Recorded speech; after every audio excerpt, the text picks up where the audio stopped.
Apa nih? Astagfirullah. Astagfirullahaladzim. Dah gue tidak kejedar gedor. Astagfirullahaladzim, kamu ini berdosa banget. Everybody asking how we doing, say we good. Don't need no one to tell me how to live just like they would. It ain't their business, but they in it. I don't know why. Revolved around my life after I found another.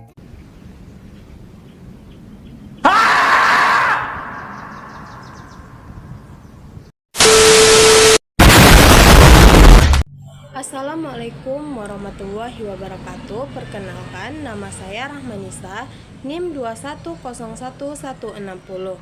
Baiklah, di sini saya akan menjelaskan tentang sekolah ramah anak untuk memenuhi tugas kuliah, kebijakan, dan problematika di SD. Baiklah, pada kesempatan kali ini saya akan membahas tentang sekolah ramah anak. Sebelum kita mengenal sekolah ramah anak, alangkah baiknya kita mengenali dulu siapakah anak.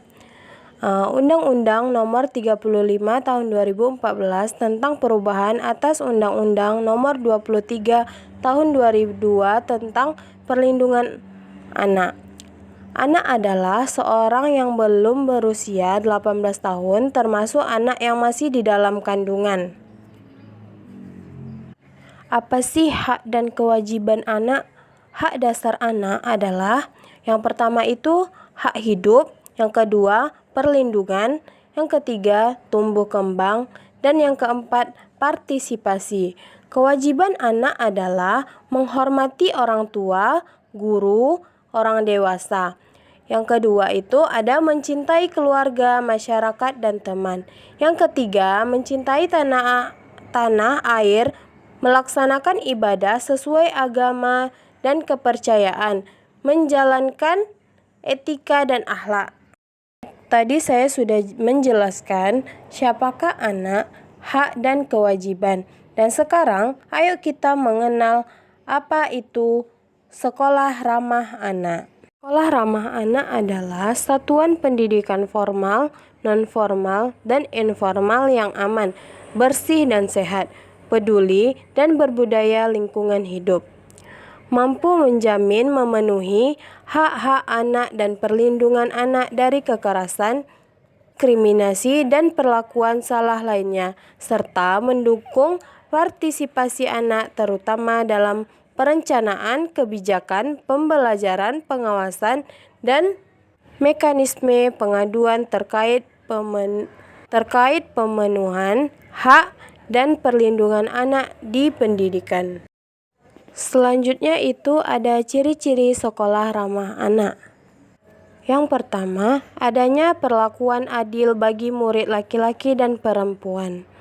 Perlakuan adil ini artinya memberikan kasih sayang, perhatian, pembelajaran yang setara tanpa membedakan agama, kondisi ekonomi, kondisi fisik, dan budaya dari anak tersebut. Tidak hanya itu, seluruh tenaga kependidikan juga harus menghormati hak anak dan juga melindunginya. Yang kedua, ada proses pembelajaran yang baik sehingga anak merasa nyaman. Suasana pembelajaran harus dibuat sebaik mungkin supaya anak merasa nyaman, aman, lebih aktif dan kreatif, serta lebih percaya diri.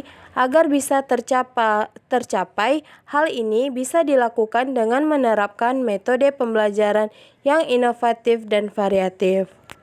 Contohnya, aktivitas pembelajaran di luar ruangan, guru menggunakan alat bantuan supaya pembelajaran lebih menarik, menggunakan lingkungan sekitar sekolah untuk aktivitas pembelajaran, menggunakan permainan untuk menarik minat anak, dan lain sebagainya.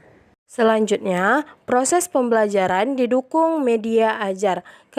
Kegiatan belajar mengajar bisa dilakukan lewat berbagai media ajar seperti buku, alat bantu, atau peraga, dan lainnya. Tujuannya supaya membantu daya serap siswa dan membuat mereka lebih menarik dalam mengikuti aktivitas pembelajaran. Yang keempat, adanya keterlibatan murid.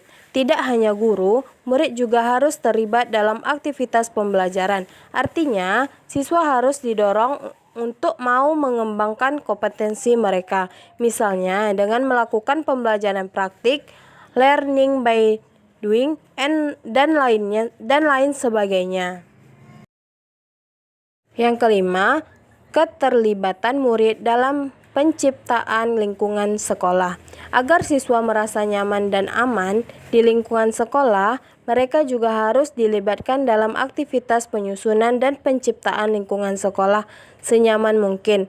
Misalnya, di dalam kelas, siswa diajak menyusun bangku dan menghias kelas sesuai yang mereka mau. Selain 5 ciri di atas, sekolah ramah anak juga memiliki 4 ciri lainnya, yaitu anak tidak pernah mendapatkan perlakuan tidak menyenangkan, tidak ada tindakan kekerasan, tata tertib sekolah transparan dan adil, serta anak merasa nyaman dan aman ketika berada di sekolah. Selanjutnya, konsep sekolah ramah anak. Di sini ada beberapa konsep sekolah ramah anak. Yang pertama itu ada bersih, yang kedua aman, ketiga ramah, indah, inklusif, sehat, asri, dan nyaman. Baiklah, selanjutnya saya akan menjelaskan tentang tujuan sekolah ramah anak. Yang pertama, tujuan sekolah ramah anak adalah untuk dapat memenuhi, menjamin, dan melindungi hak anak. Yang kedua, memastikan bahwa satuan pendidikan mampu mengembang minat, bakat, dan kemampuan anak. Yang ketiga, mempersiapkan anak untuk bertanggung jawab kepada kehidupan yang toleran, saling menghormati, dan bekerja sama untuk kemajuan dan semangat perdamaian. Yang keempat, menjadi sekolah yang aman, nyaman, bersih, sehat, ramah, dan tanpa kekerasan.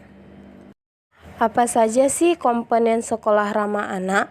Komponen sekolah ramah anak adalah yang pertama itu ada kebijakan sekolah ramah anak. Yang kedua, pelaksanaan proses pembelajaran yang ramah anak. Yang ketiga, pendidik dan tenaga kependidikan terlatih hak-hak anak dan sekolah ramah anak. Yang keempat, sarana dan prasarana yang ramah anak. Yang kelima, partisipasi anak. Yang keenam, partisipasi orang tua, lembaga masyarakat, dunia usaha, dan lain sebagainya. Baiklah, itu saja yang bisa saya sampaikan. Lebih dan kurangnya saya mohon maaf.